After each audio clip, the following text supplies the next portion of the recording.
Žerjava, da nam spregovori nekaj uvodnih besed.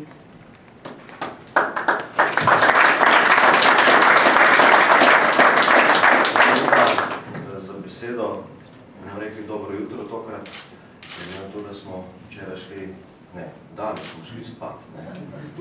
Danes smo šli spat, ravno zjutraj smo šli spat. Bi želel predvsem v obrobu predstavitve naših kandidatk in kandidatov za poslanke in poslance v Državnem zboru, odličnih kandidatk v 3. in 4. volilni enoti, vendarle uvodoma povedati oziroma se odzvati na nekatere pomembne teme, ki so tokrat odprte. Prva je seveda interventni zakon. V Slovenski ljudski stranki smo kot v stranki, ki je pripravljena na dogovor, na konsens in na konstruktivno držo, pripravljeni podpreti ta interventni zakon. Interventni zakon v katerikoli obliki, ali bomo uspeli najti dogovor za zakon, ki je predlagan strani poslanca, ali zakon, ki je predlagan strani vlade, ampak tukaj morate biti seveda dva pogoja absolutno izpolnjena. Potrebno je najti soglasje socialnih partnerjev in to vseh socialnih partnerjev. Brez tega soglasja, tega zakona pač v Slovenski ljudski stranki ne moremo podpreti. Apeliram pa na vse socialne partnerje, da se zavejo resnosti situacije, v kateri ta država je, da se zavejo, da je tudi na njih odgovornost, kakšna bo prihodnost te države, in da vendarle tudi sami stopijo kak korak nazaj. To bi bila dobra popotnica za naslednji mandat, za mandat, v katerem se bomo morali veliko pogovarjati. Torej, Slovenska ljudska stranka v interventni zakon prva pod pogojem, da se najde dogovor z socialnimi partnerji. Bilo bi pa dobro po izkušnjah ali pa praksi, ki je bila ob zapuščanju prejšnje vlade, kjer so se zakoni in predlogi v tistem času prehodnem pripravljali izključno v skladu z dogovorom z tistimi političnimi opcijami, ki so prihajale na oblast, da bi tudi to tokrat bila praksa. Torej, gremo na pogovor, dogovor in konsens. Druga točka, ki bi jo želel izpostaviti, je zakon o gospodarskih družbah, ki je dvignil veliko prahu. Jaz sem sam presenečen nad izjavami, verjamem, da samo nekaterih sodnikov, da bo ta zakon o gospodarskih družbah, ki smo ga pripravili v Slovenski ljudski stranki, povzročil blokado ustanavljanja novih firm, glede na to, da sodišča tega ne bodo mogla presojati. 156. člen ustave daje sodiščem možnost, koliko presodijo, da je zakon v neskladju z ustavo, da ga dajo v presojo ustavnemu sodišču. To je prva stvar, ki jo moram povedati. Druga stvar. Zakon je bil vložen v državno-zborsko proceduro 11. marca. 11. marca je bil vložen ta zakon. In od 11. marca do teh dni smo v Državnem zboru intenzivno z mnogimi političnimi strankami delali na tem predlogu zakona, dopolnitvi zakona, če hočete, da najdemo rešitev za svinjarije, ki so se dogajale v slovenskem gospodarstvu. Jaz sem takrat pogrešal marsikoga. Pogrešal sem Ministrstvo za gospodarstvo, pogrešal sem Ministrstvo za pravosodje, pogrešal sem stanovske organizacije in tako naprej in tako dalje. Na stotine ljudi je zaposlenih na ministrstvih. In namesto, da so pisali razloge, zakaj predlog ni dober, bi naj napisali predloge za rešitev. Za rešitev, ki bi bila morda boljša, kot je to, kar smo razpisali. Ne prenašam odgovornosti na nikoga. Lahko me prebijete na križ. Še enkrat bi to storil enako. Zato, ker to, kar se dogaja v slovenskem gospodarstvu, je treba preprečiti za dobro tega slovenskega gospodarstva.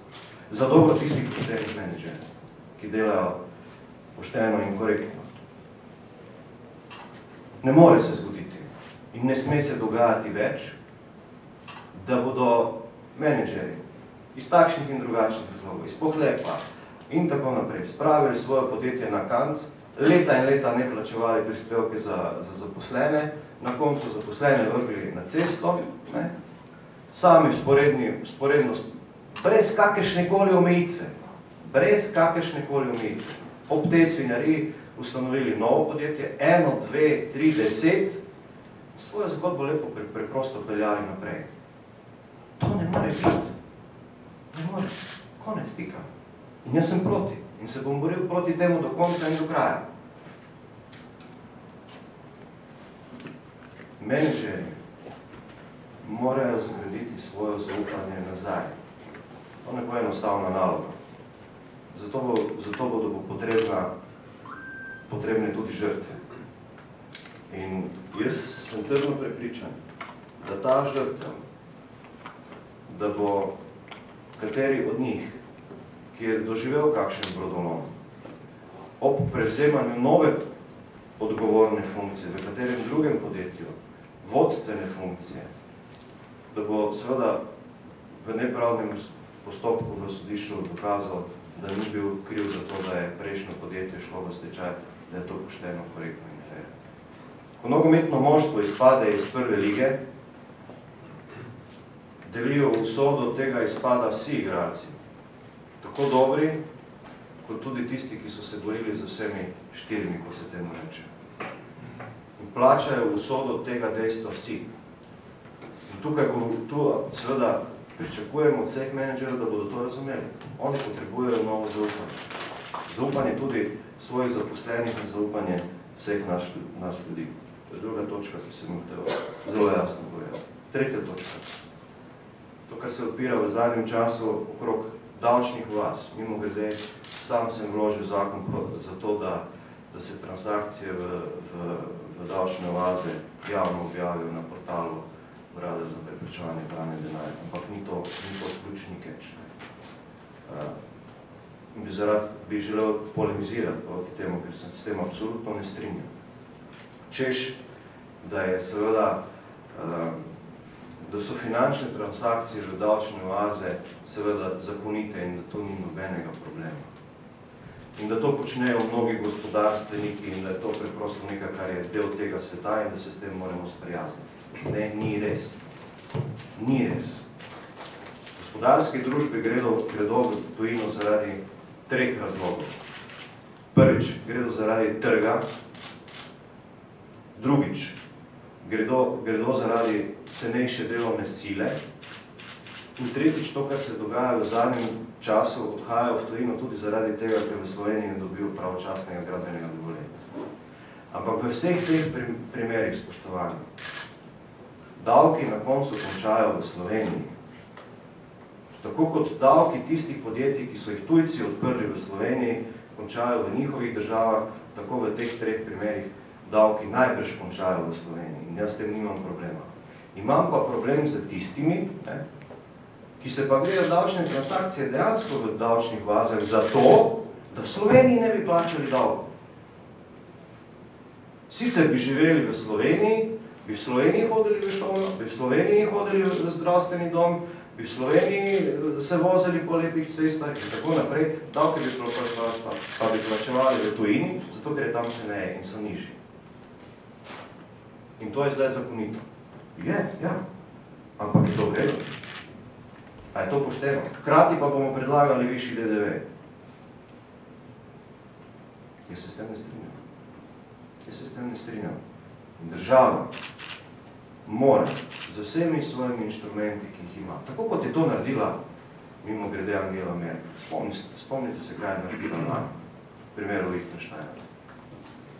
Uporabila je vse inštrumente, ki jih ima na razpolago, zato da je preprečila, da bi se tisti, ki so bolj modri, kot se temu reče, na narekovajih, davki plačevali v drugih državah in ne v svoje države, tam, kjer so doma in kjer delajo. Naredila je vse in še več. Tudi mi imamo te inštrumente. Ta država ima razne inštrumente. Dajmo se jih poslužiti in prekiniti to. Ne pa javkati, pa imamo premalo prihodkov v državnem proračunu in tako naprej in tako dalje. To so 3 točke, ki sem jih želel zelo zelo jasno izpostaviti. Slovenska ljudska stranka seveda na te volitve stopa kot stranka, ki je v zadnjem mandatu bila stranka konsenza. In to pri dejanjih, ne pri besedah. Predvsem pri dejanjih. S to politiko bomo nadaljevali tudi v naslednjem mandatu. Verjamem, da bodo mnogi za mano, ki so tukaj danes še kandidati, poslanci in bodo to politiko v državnem zboru tudi udejanjali. Imamo jasne cilje, jasne ukrepe z napisanimi roki. Dejal sem, ta država potrebuje kriznega menedžerja, ki se ne bo ukvarjal z zgodovino, ki se ne bo ukvarjal z ideologijami, ki se ne bo ukvarjal z izhodnimi strategijami, ki se bo ukvarjal predvsem z cilji in ukrepi. In ga ne bo zanimalo, kdo je kriv za to, da smo se znašli v tej situaciji. Ga ne bo zanimalo, kaj se je dogajalo leta 90, kaj se je dogajalo leta 45. Ampak bo preprosto vlekel cilje, torej vlekel ukrepe, ki bodo jasni. Ne potrebujemo križnega menedžera, ki ne bo imel predljage, da mu bodo ljudje zaupali in predvsem, da bo imel predvsem predsednika vlade, ki bo to državo vodil za zdravo kmečko pamet, za več razuma. Te nam je v zadnjem času primanjkovalo. Zaradi tega pa tudi takšne anomalije, kot jih imamo, in na katere smo želeli že v tem mandatu upozoriti, tudi za dejanje, za predlogom zakona, ne na besedah. Dajmo delati to, kar govorimo, in ne obratno. Tako da verjamem, da bomo, tako kot sem dejal, skupaj z temi kandidatkami in kandidati 4. decembra presenečenje. Verjamem, da jih bodo še v nadaljevanju kolegica predstavila. Vam pa želim še lep petek. Upam, da malo bolj mirni vikend, kot je bil tudi.